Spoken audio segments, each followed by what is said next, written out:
जय मसीह की मेरे प्रियो। प्रभु यीशु मसीह अपने पिता के आज्ञा के अनुसार, वचन के अनुसार अपने काम को पूरा करने के लिए, यानी सारे जगत के उद्धार के लिए जो क्रूस के बलिदान को पूरा करने के लिए उन्हें यरूशलेम जाना था। और यरूशलेम जाने के लिए वे गदही पे बैठकर निकल पड़े और यरूशलेम के निकट आए और वहाँ वे रुककर यरूशलेम की ओर देखते हुए उन्होंने विलाप किया, रोया और यरूशलेम के विषय में उन्होंने क्या कहा, आइए हम उस वचन को पढ़ते हैं। लूका रचित सुसमाचार उसका 19वां अध्याय और मैं आपको 41 वचन पढ़ के सुना रहा हूँ। ध्यान दीजिए, लिखा है, जब वह निकट आया तो नगर को देखकर उस पर रोया और कहा, क्या ही भला होता कि तू ही इस दिन में कुशल की बातें जानता, परंतु अब वे तेरी आंखों से छिप गई है। पढ़ गए इस वचन के द्वारा सभी सुनने वालों को बहुतायत की आशीषों से पवित्र आत्मा परमेश्वर भरपूर करे। प्रियो, प्रभु यीशु मसीह चाहते हैं कि यरूशलेम कुशल की बातें जाने, कुशल की बातें जो उनकी भलाई के लिए हैं। लेकिन हुआ क्या, कहते हैं, परंतु वो तेरी आंखों से छिप गई है। चाहते तो हैं कि कुशल की बातें जाने, लेकिन क्या करें, वो बातें यरूशलेम की आंखों से छिप गई है। क्यों? क्योंकि दोस्तों, दानियल भविष्यवक्ता के द्वारा जो भविष्यवाणी की गई है, उन सारे भविष्यवाणी का होना जरूरी था। आइए हम पढ़ेंगे दानियल की किताब उसका 9वां अध्याय में भक्त भविष्यवक्ता दानियल के द्वारा जो भविष्यवाणी हुई है, उस भविष्यवाणी को पढ़ेंगे जिसका पूरा होना बहुत जरूरी था। दानियल की किताब उसका 9वां अध्याय 25 वचन में लिखा है, इसलिए यह जान और समझ ले। किसको लिख रही हैं? दानियल से कहा जा रहा है, हे दानियल, इसलिए यह जान और समझ ले कि यरूशलेम को फिर बसाने की आज्ञा के निकलने से लेकर अभिषिक्त प्रधान के समय तक 7 सप्ताह बीतेंगे। फिर 62 सप्ताहों के बीतने पर चौकस और खाई समेत वो नगर कष्ट के समय में फिर बसाया जाएगा। कौन सा नगर? यरूशलेम के नगर को फिर बसाने की आज्ञा के निकलने से लेकर 7 और 62 सप्ताह पूरे हो गए, तब वो नगर बसाया जाएगा। जबकि उस नगर को बसाने के लिए 70 सप्ताह दिए गए थे। लिखा है 24 में, तेरे लोग और तेरे पवित्र नगर के लिए 70 सप्ताह ठहराए गए हैं। ए दानियल, तेरे नगर को तू बसाना चाहता है ना, तो देख 70 सप्ताह दिए गए हैं। उन 70 सप्ताहों में अपने नगर को बसा ले।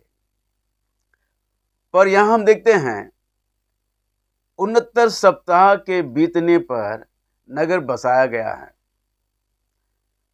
दोस्तों, मैं आपको बता दूं, प्रभु यीशु मसीह गदही पे बैठकर जब यरूशलेम पहुंचे तो 69 सप्ताह पूरे हुए। वो 69 सप्ताह जो पूरे हुए हैं, 70 सप्ताह दिए गए 70 सप्ताह में 69 सप्ताह पूरे हुए जब यरूशलेम में यीशु मसीह गदही पे बैठकर पहुंचे।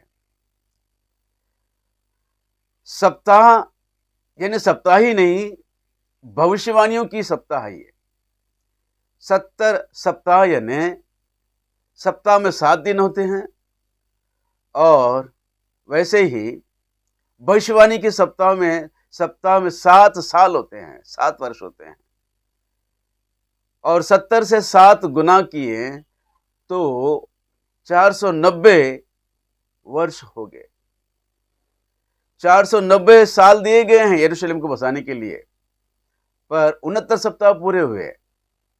69 सप्ताह को 7 से गुना करें तो 483 साल पूरे हुए, तब प्रभु यीशु मसीह गद्दी पे बैठकर यरूशलेम पहुंचे। यरूशलेम को फिर बसाने की आज्ञा के निकलने से लेकर जब यीशु मसीह यरूशलेम में पहुंचे तो 483 वर्ष पूरे हुए हैं। तो मतलब ये हैं 69 सप्ताह पूरे हुए हैं, पर 70 सप्ताह अभी पूरे नहीं हुए हैं। 69 सप्ताह के पूरे होते हुए वो अभिषिक्त काटा जाएगा, ऐसा लिखा है। उन 62 सप्ताहों के बीतने पर अभिषिक्त पुरुष काटा जाएगा। 7 और 62 69 सप्ताह के बीतने पर वो अभिषिक्त काटा जाएगा। तो मतलब ये है 69 सप्ताह के बीतने पर प्रभु यीशु मसीह यरूशलेम पहुंचे और उसके बाद वो क्रूस पर मारे गए। पर मेरे प्रियो, 70वां सप्ताह अभी तक प्रारंभ नहीं हुआ, शुरू नहीं हुआ। 70वां सप्ताह अभी 2024 साल हो गए यीशु के वचन के अनुसार मारे जाने और गाड़े जाने और फिर जीवित होने के बाद 2024 वर्ष हो गए, अभी तक 70वां सप्ताह प्रारंभ नहीं हुआ।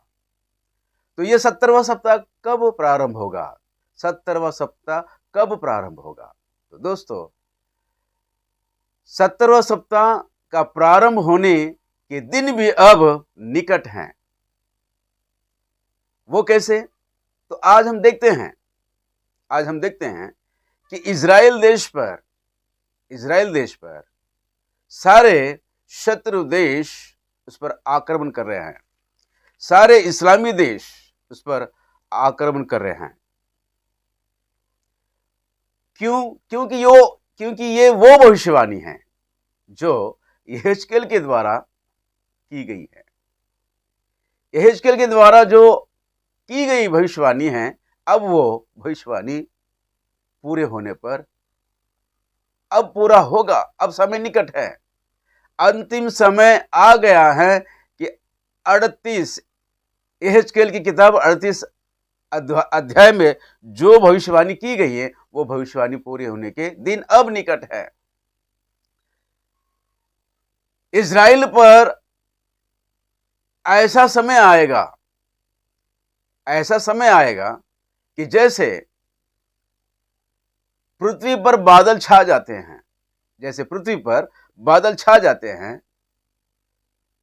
वैसे ही पूरे शत्रु देश यानी कि अरब कंट्रीज, जितने भी इस्लामी देश हैं, कम से कम 56-57 इस्लामी देश हैं, ये सब मिलकर और इनके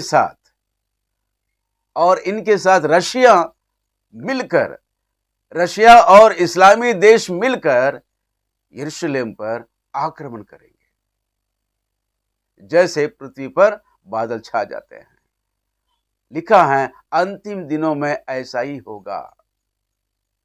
और उसकी सारी हम अब देख रहे हैं कि इजराइल पर दिन ब दिन आक्रमण हो रहे हैं। दोस्तों, वो भविष्यवाणी अब निकट है। आइए हम उस भविष्यवाणी को पढ़ते हैं। यहेजकेल की किताब उसका 38वां अध्याय, और मैं आपको 16 वचन पढ़ के सुना रहा हूं। देखिए, लिखा है, जैसे बादल भूमि पर छा जाता है, वैसे ही तू मेरी प्रजा इजराइल के देश पर ऐसे चढ़ाई करेगा। इसलिए हे गोग, अंत के दिनों में ऐसा ही होगा। अंत के दिनों में ऐसा ही होगा। क्योंकि दोस्तों, दानियल की किताब उसका 9वां अध्याय 27 वचन में जो भविष्यवाणी है, अंतिम सप्ताह की भविष्यवाणी को पूरा करने के लिए आज यहेजकेल की किताब की भविष्यवाणी पूरा होने पर है, अभी निकट है। ये अंतिम दिन वो अंतिम दिन आ गए हैं जो अंतिम सप्ताह का प्रारंभ होना अब निकट है। क्यों? तो दोस्तों, इजराइल देश पर जब आक्रमण होगा, सारे इस्लामी देश रशिया के साथ मिलकर जब आक्रमण करेंगे, बेचारा इजराइल देश अकेला पड़ जाएगा। इजराइल देश के सारे मित्र देश उससे दूर हो जाएंगे, कोई भी उसकी मदद नहीं करेंगे। यहां तक अमेरिका भी पीछे हट जाएगा। तो तब होगा क्या? तो होगा क्या? इजराइल का परमेश्वर, अब्राहम, याकूब और इसहाक का परमेश्वर इजराइल के पक्ष होकर शत्रु देशों से युद्ध करेगा। आइए हम उस वचन को पढ़ते हैं। 18 वचन में, यहेजकेल किताब उसका 38-18 में, जिस दिन इजराइल के देश पर गोग चढ़ाई करेगा, उसी दिन मेरी जल जलाहट मेरे मुख से प्रकट होगी। परमेश्वर यहोवा की यही वाणी है। मैंने जल जलाहट और क्रोध की आग से कहा कि निसंदेह उस दिन इजराइल के देश में बड़ा भूकंप होगा। परमेश्वर भूकंप उत्पन्न करेंगे। और लिखा है 21 वचन में, परमेश्वर यहोवा की ये वाणी है कि मैं उसके विरुद्ध तलवार चलाने के लिए अपने सब पहाड़ों को पुकारूंगा और हर एक की तलवार उसके भाई के विरुद्ध उठेगी। पहाड़ों से कह देगा परमेश्वर कि शत्रु सेना पर गिर जा, टूट कर गिर जा। और वे लोग एक दूसरे पर बमबारी करना शुरू कर देंगे। उनकी तलवारें आज जो बमबारी हैं, वे लोग एक दूसरे पर आक्रमण करेंगे, एक दूसरे पर बमबारी करेंगे और पूरी तरह नष्ट हो जाएंगे। इतना ही नहीं मेरे दोस्तों, लिखा है, मैं मरी और खून के द्वारा उनसे मुकदमा लड़ूंगा। ऐसी मरी महामारी फैलाएगा, लोग बीमार होते जाएंगे और शत्रु देश पूरी बर्बाद होते जाएगा। मरी और खून के द्वारा उनसे मुकदमा लड़ूंगा और उस पर, उनके दलों पर, उनके बहुत सी जातियों पर जो उसके पास होगी, मैं बड़ी झड़ी लगाऊंगा। किस तरह की झड़ी? ओले और आग और गंधक बरसाऊंगा। ओले और आग और गंधक की झड़ी लग जाएगी आकाश से।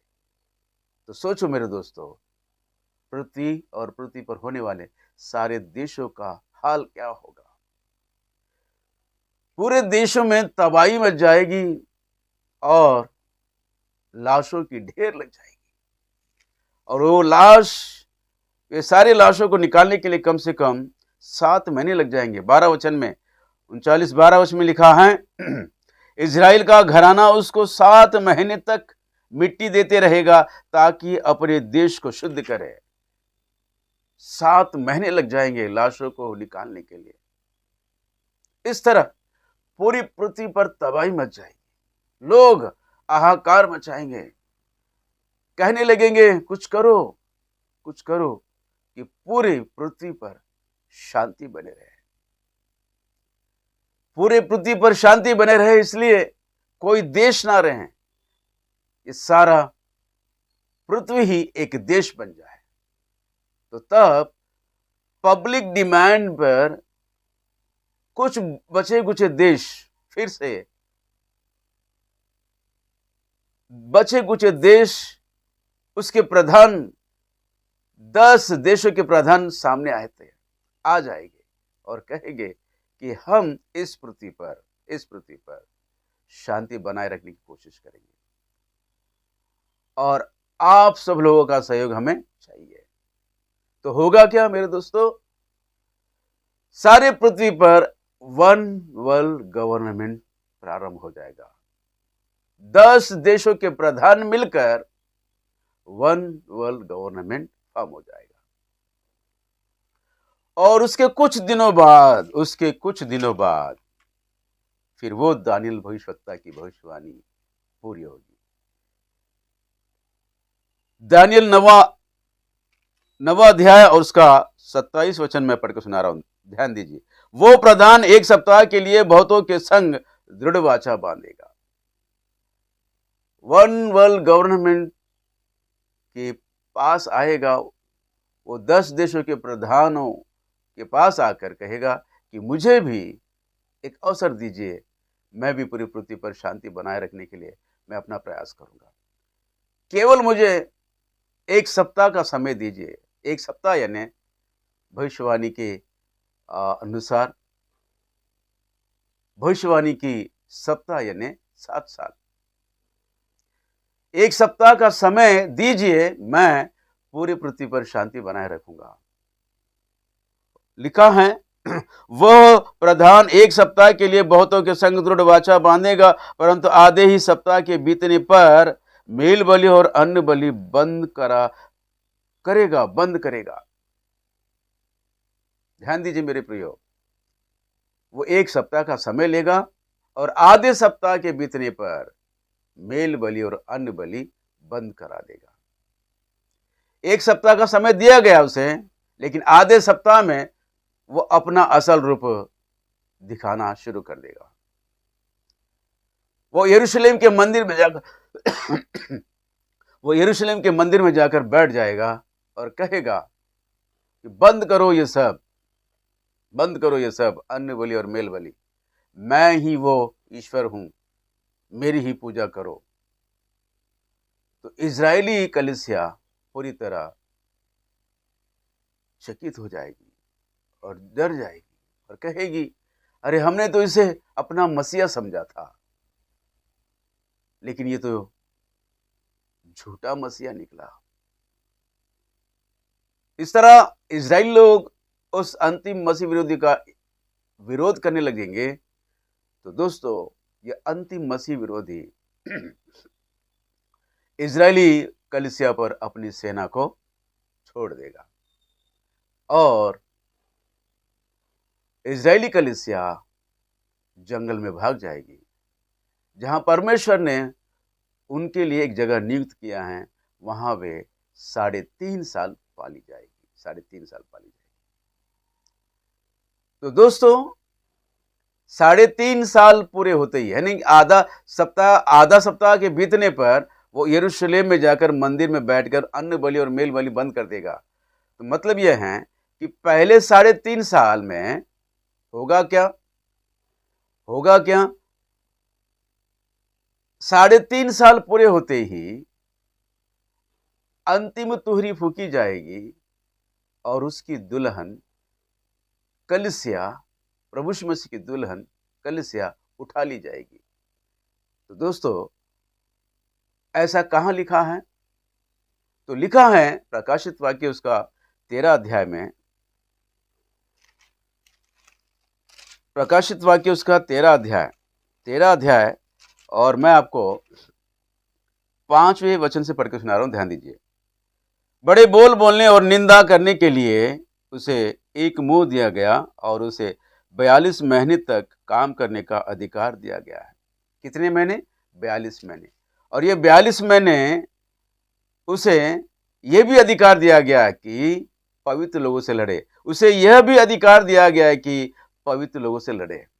तो पहले 42 महीने यानी कि सप्ताह के पहले आधा जो सप्ताह है, 3.5 साल, 42 महीने पवित्र लोगों से लड़ेगा, पवित्र लोगों को सताएगा और 3.5 साल पूरे होते ही अंतिम तुहरी फूकी जाएगी और कलीसिया उठा ली जाएगी।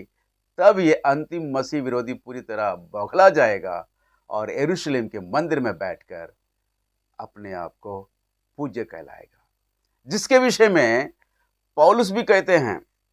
आइए हम पढ़ेंगे थिस्सलुनीकी की किताब, थिस्सलुनीकी की पत्री, उसका